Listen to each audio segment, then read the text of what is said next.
Yo! What's up guys? Welcome to Ranhan's channel. Today ang topic natin is kung paano bumili ng second-hand PS4 game para hindi kayo magpabayad ng overprice. Okay? Ito yung step number 1 na ginagawa ko. Una sa lahat, hanapin mo kung anong game na gusto mo. Okay? Or kung hindi ka pa nakakahanap, pwede kang mag-search sa YouTube.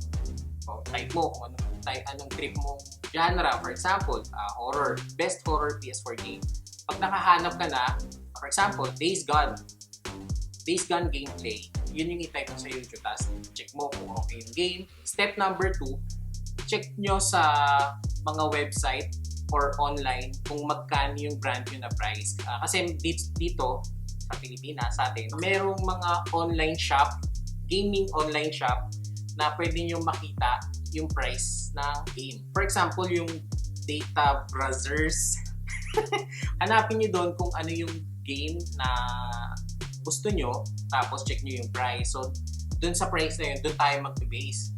So, ngayon, hahanapin na natin kung saan tayo makakahanap ng second-hand PS4 game. So, number 3, hanapin na natin siya. Ang pinakamagandang platform para makahanap ng game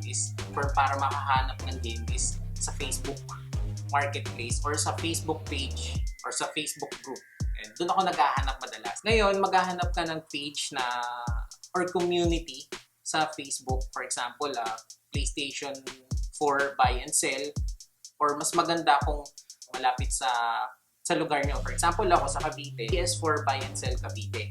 So yun, mas madali mo siya mahanap, mas malapit sa'yo, less hassle sa pagbiyahe, is malapit lang. So pag nandun ka na sa page, search mo yung game na gusto mo.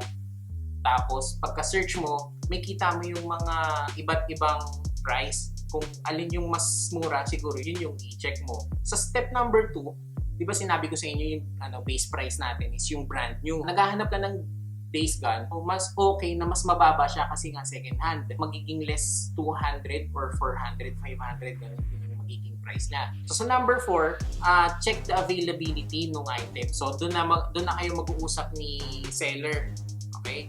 Doon yung itatanong kung magkano yung price, kung negotiable ba siya, yung condition ng item, tapos kung saan siya nakatira or saan kayo pwedeng mag-meet up. Ngayon, i-check mo kung yung CD is okay pa. Kung pwedeng humingi ka sa kanya ng photo ng disc, yung pag pinaliktad mo, check mo kung malinis siya, kung may scratch siya, kung may mga malalalim na scratch siguro, i-cancel mo na yun kasi may malaking possibility na sira yung item. Worst come to worst, pagdating ng patapos ka na ng game at saka doon masira, magiging sayang yun. Siyempre, kung ako naman ng seller tapos ibabalik mo sa akin ng parang after 4 days, parang medyo alanganin na. So, kailangan i-check mo agad yun kung may scratches. Kung may scratches na medyo marami, cancel mo na. Tapos hanap ka na lang ng iba. So, sa number 5, dito na pag-uusapan kung saan yung meetup place.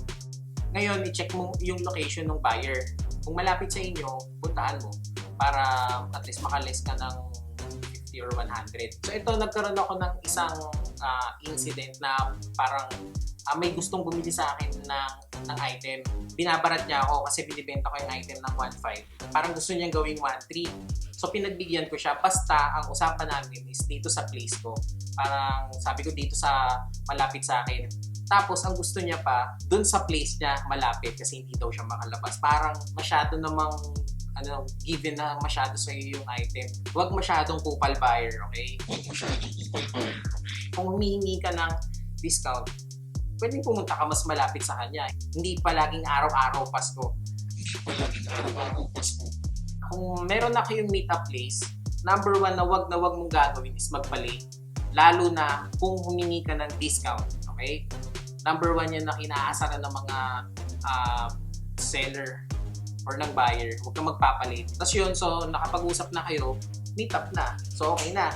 Last tip guys, kung wala talagang budget or kapos yung budget mo, huwag ka lang bumili. Pero joke lang.